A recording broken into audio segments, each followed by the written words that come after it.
Hello, everyone. This is Matt Tranter, and today I'm going to be doing my ethnography presentation on ice hockey. So we'll talk a little bit about the history of hockey and a couple of pieces about culture that I learned through speaking with a gentleman that plays ice hockey for his college. So he goes to the University of South Florida, down here in the Tampa, Florida area. And while it's not a competitive D1 hockey program, it is a club hockey program. And that is something that's very common, especially down here in the southern United States, where hockey is not quite as popular as it is in the north and is a little more difficult to play sometimes down here. The rinks usually take a lot of upkeep due to the temperatures and that sort of thing. And so it's not something that's hugely popular back here. And we will get into that a little bit during the presentation. So, some history on hockey in general. And so when I'm talking about hockey in general, this is actually not ice hockey or hockey as we think of it, but it's more like field hockey. And when I first started my research, this is actually some of the first stuff I came across before actually specifying ice hockey. And that was one of the things that didn't necessarily occur to me, not being very familiar with hockey, is that distinction between different types of hockey. And so when I talk about hockey in my daily life, I'm usually referring to ice hockey, things like the NHL, that sort of thing. Although when I started researching it, this is some of the first stuff that actually came up. And so hockey was first started in a crude form in Egypt about 4,000 years ago. It was also played in Ethiopia starting around 1000 BC. Some evidence exists that Romans, Greeks, and Aztecs also played the game well before modern times. And this would be times actually pre-Columbus discovering the Americas, so quite a while ago. In the mid-18th century, modern hockey came out of England. And again, we're talking mostly about field hockey, not actually playing on an ice rink. That sort of stuff was actually being developed around a similar timeline. So before we get into the ice hockey, the International Hockey Federation was started after 1924 when hockey was left out of the Olympics. And so 7 national federations joined to form this organization. Those were Austria, Belgium, Czechoslovakia, France, Hungary, Spain, and Switzerland. And today that's actually grown to 132 nations that actually span across 5 continents. At the same time during this, the women's hockey organization actually started up, and in 1927, the International Federations of Women's Hockey Association was started, and these were actually combined in 1982 to form just one overseeing federation for both men and women. So this is all stuff that I came across first just thinking about hockey in general, and then actually realized, hey, I'm not actually just talking about hockey. I want to talk about ice hockey in general, or specifically, not just hockey in general. And so it was interesting to find that ice hockey was actually coming about around the same time as all of the other hockey things were being determined, as we had just discussed. And so ice hockey actually originated in Eastern Canada in the mid-1800s. There was a man by the name of James Creighton from Nova Scotia, and in the 1870s, he actually brought the game and the idea for the game to Montreal. And it was here in Montreal that the game really took off. And it is in Montreal where the first game was actually played, and that was on March 3rd, 1875. So quite a while ago. That first game was actually a team captained by James Creighton, playing a team captained by a man by the name of Fred Torrance. And Creighton's team actually won that first game 2-1. And the reason that it was considered the first hockey game, the first official hockey game, was because it was the first time where there were actually two distinct teams that came together separately, that played in a specifically designated area of ice that later became known as a rink. It was played with a flat circular piece of wood, which later became known as a puck. And it was the first time that the names of the players were actually recorded and that the score was actually kept and recorded. So it was this game in 1875 that really got hockey started. And once hockey began, it began to grow fairly quickly. And so a couple years later, in 1877, January of 1877, the first organized hockey team was formed in Montreal at McGill University.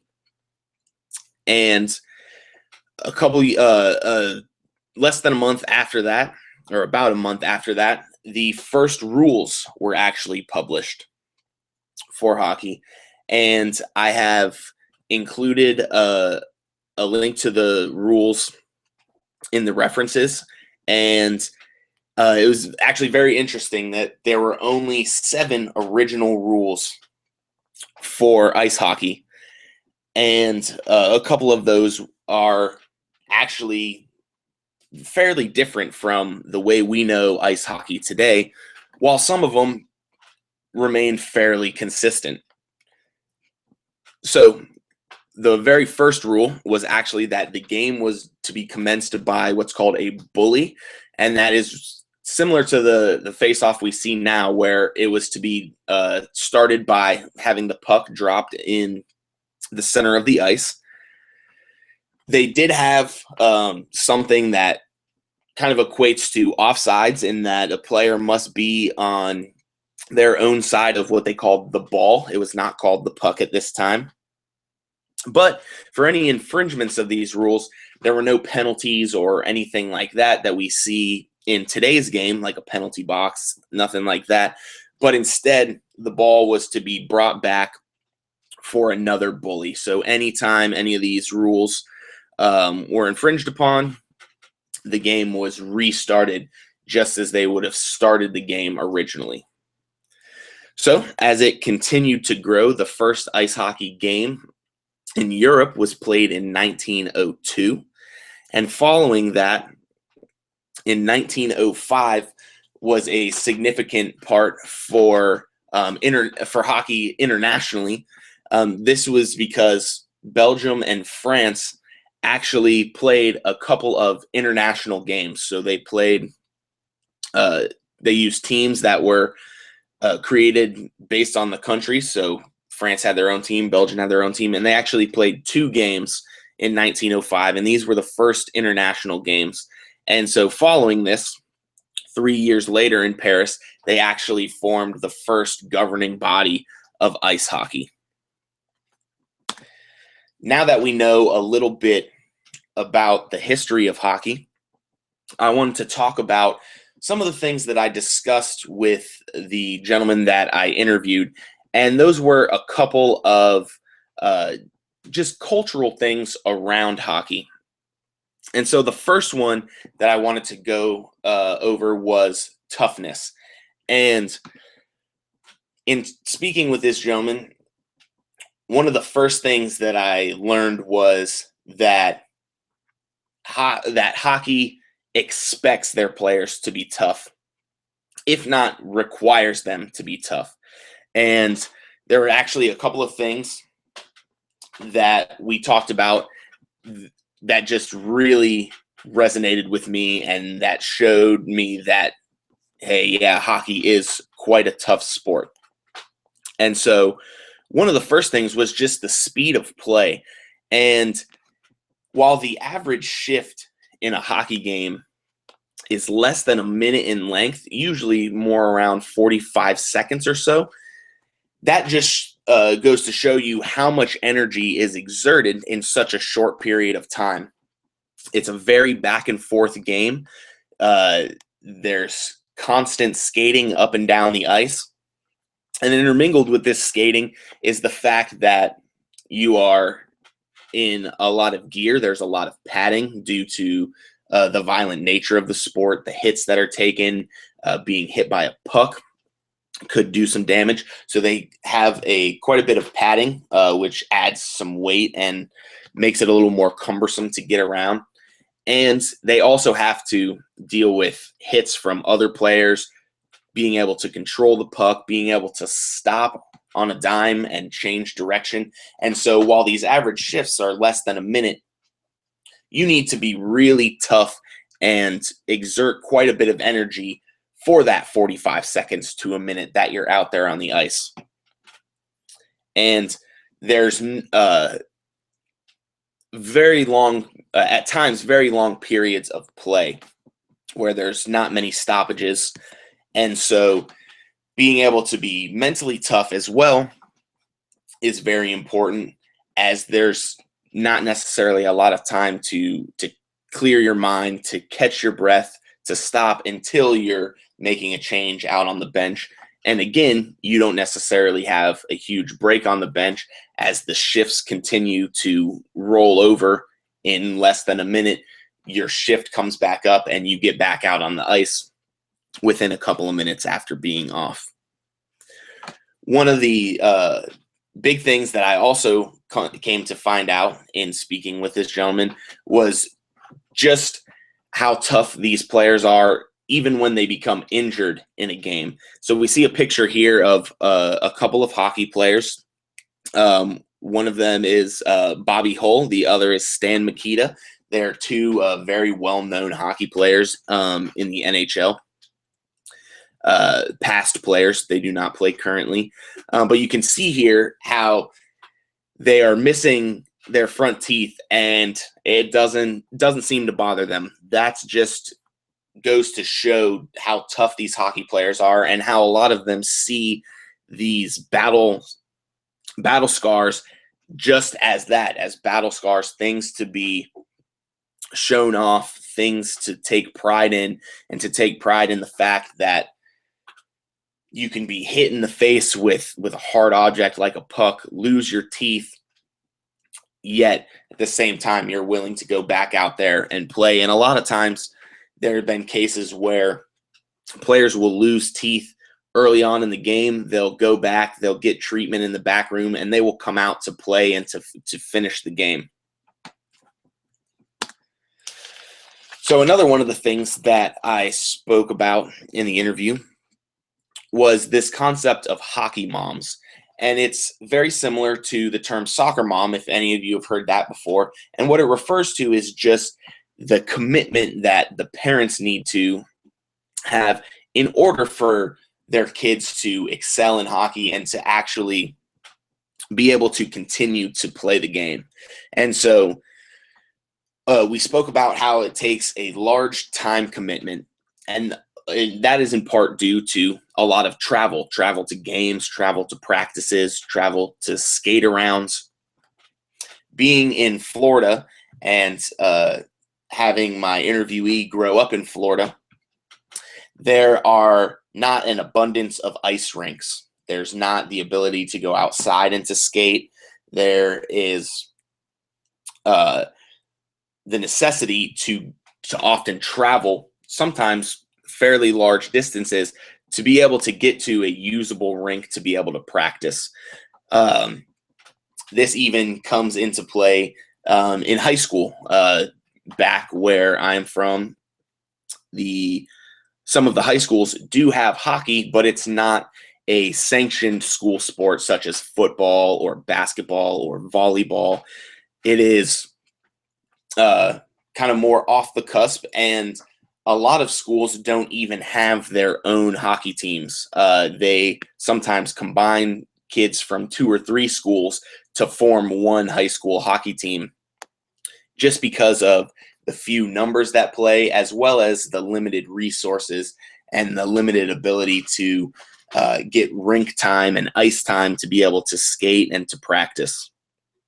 It's also quite expensive. The ice skates themselves can be expensive at times.